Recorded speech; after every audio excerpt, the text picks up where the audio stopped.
তাই সে যত দূরেই আর যার সাথে থাকুক না কেন, সর্বদা তার মঙ্গল কামনাই করি আমরা। সে হয়তো বদলে যায়, তার ভালোবাসা কিংবা ভালোবাসার মানুষটা হয়তো বদলে যায়, কিন্তু তার সাথে কাটানো মুহূর্তগুলো আর স্মৃতিগুলো কখনোই ভুলে যাওয়া যায় না। সুখে থাকুক প্রিয় মানুষটা অন্য কারো প্রিয় হয়ে। বারবার মন এই একটা কথাই বলে, বারবার প্রার্থনাতে সৃষ্টিকর্তার কাছে আমাদের এটাই চাওয়া থাকে। তোমাদের মতো আমারও একজন প্রিয় মানুষ ছিল, বড্ড ভালোবাসতাম তাকে। রাত জেগে ভোর অবধি গল্প করতাম তার সাথে।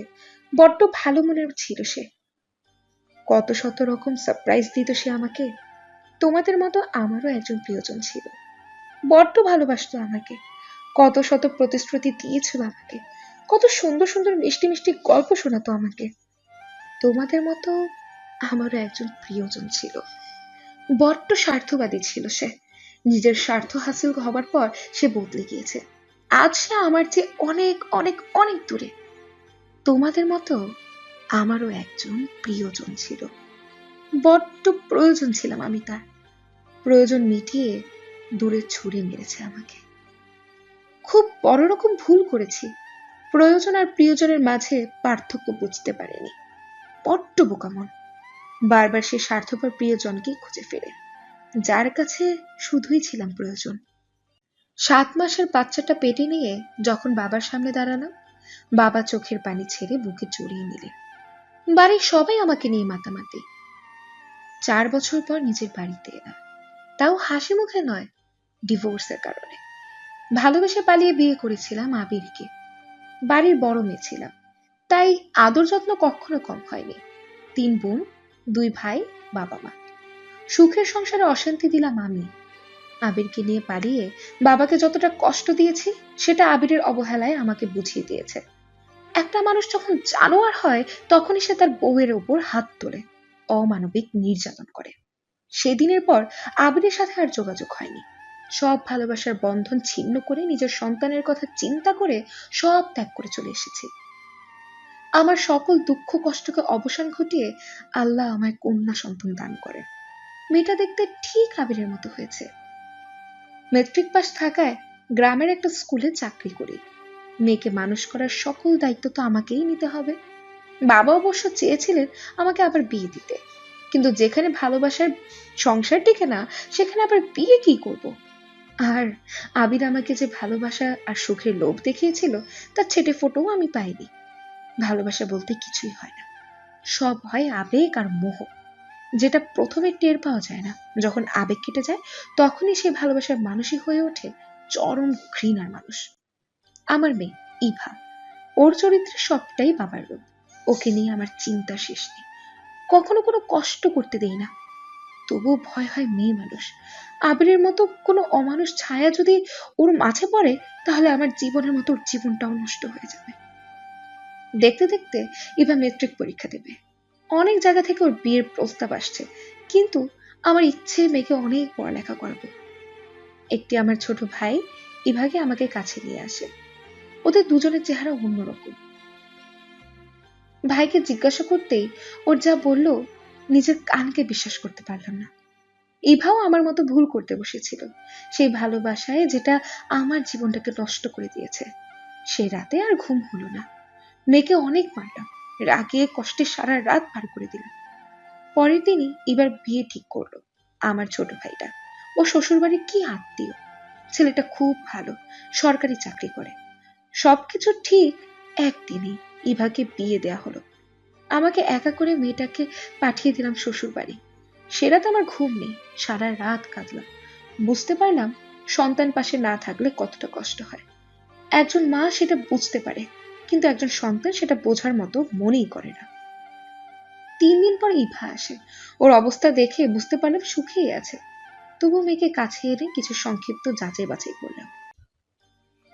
ইভা ইন্টারে ভর্তি হয়। তার শ্বশুর বাড়ি থেকে কলেজ খুব দূরে হওয়ায় তাই আমার কাছে থেকে পড়াশোনা করে। শ্বশুর বাড়ির কারোরই আপত্তি নেই। ইদানিং ইভার ওর স্বামীর সাথে অনেক কথা কাটাকাটি করছে। আমি জিজ্ঞাসা করলে কিছুই বলে না, আবার সারা রাত কারোর সাথে ফোনে কথাও বলে। এবার ইন্টার পরীক্ষা শেষ করলো। জানতে পারলাম তার স্বামী ছাড়াও আরো একটা ছেলের সাথে ফিজিক্যাল রিলেশন আছে, যা শোনার পর নিজেকে খুবই করুণ আর পাপী মনে হচ্ছে। সেদিনও আবার ইভাকে মারলাম, কিন্তু সেবার ইভা আমার উপর প্রতিশোধ তোলে। সেই ছেলের সাথে সেদিন রাতেই পালিয়ে যায়। পাড়ায় এ কথা জানাজানি হতে বেশি সময় লাগেনি। সেদিন প্রথম আত্মহত্যা করতে গিয়েছিলাম, কিন্তু ভাগ্য তো আমাকে নিয়ে আরো খেলার ছিল, তাই হয়তো বেঁচে গেছি। ইভা তার প্রথম স্বামীকে ডিভোর্স দিয়ে নতুন স্বামীর সাথে সংসার করছে। মাস কয়েক কোনো যোগাযোগ রাখেনি, কিন্তু আমি তো মা। আমি যাকে গর্ভে ধারণ করেছি, সেই মায়া এত সহজে ছাড়া মনে হয় আল্লাহর তরফ থেকে হয়নি। ইমরান দেশে বাইরে চলে যাবে, এভাবে টাকার জন্য খুব চাপ দিচ্ছে। আমি খুব কষ্ট করে টাকার কিছু জোগাড় করে দিলাম, এতেও হলো না। বুঝতে পারলাম আমার মেয়ে আবেগের বশে যে কাজ করেছে তার ফল পাচ্ছে। 6 মাসের অন্তঃসত্ত্বা ইভা, প্রথমবার সন্তান হবে। শরীরে সব সময় দুর্বলই থাকে। শ্বশুর বাড়িতে ঠিকমতো খেতে দেয় না। কয়েকবার গিয়েছিলাম আনতে, কিন্তু ইমরান আর ওর মা এক কথায় মেয়েকে নিতে চাইলে যেন একেবারেই নিয়ে যাই। অনেকবার ইভাকে বলেছি চলে আসতে, কিন্তু ও আসে না। 8 মাস চলাকালীন সময় এবার খুব জ্বর আসে। আমারও খুব অসুখ। এক প্রকার হাসপাতালে ভর্তিই ছিলাম আমি। মেয়েটা শুধু ফোন করে সেদিন সন্ধ্যায় বলেছিল, মা, তোমায় দেখতে আমার খুব ইচ্ছে করছে, আর হয়তো দেখা হবে না। ওর এই কথা আমার ভেতর হৃৎপিণ্ডটা নাড়িয়ে দিল। সিদ্ধান্ত নিলাম সকাল হলেই মেয়েকে দেখতে যাব। রাতের মধ্যে হাসপাতাল থেকে বাড়ি ফিরে যাব। কিন্তু নিয়তের খেলা বোঝা খুবই কঠিন। পরের দিন সকালে ইমরান ফোন করে প্রচন্ড জ্বরের কারণে আমার ইভা আমাকে ফেলে চলে গেছে। আমাকে সে আর দেখতে পারলো না। পাগলের মতো ছুটতে ছুটতে ইভার কাছে গেলাম। মেয়ে আমার লাশ হয়ে শুয়ে আছে। নতুন সন্তানকে সে পৃথিবীর আলো দেখাতে ব্যর্থ। সেদিন মেয়েকে না, সাথে আমাকেও কবর দিয়ে এসেছি। ভালোবাসা, আবেগ মানুষকে কখনো সুখে দিতে পারে না। ক্ষণিকের চাওয়া, ভালো লাগা সারা জীবনের জন্য নয়। জীবনটাকে সুন্দর করতে চাইলে সুন্দর একটা জীবন সাথী প্রয়োজন। কি বুঝলাম এতদিনে? ধর্ষণ কি শুধু জোর করে তুলে নিয়ে গিয়ে যৌনতা হরণ করাই নাকি?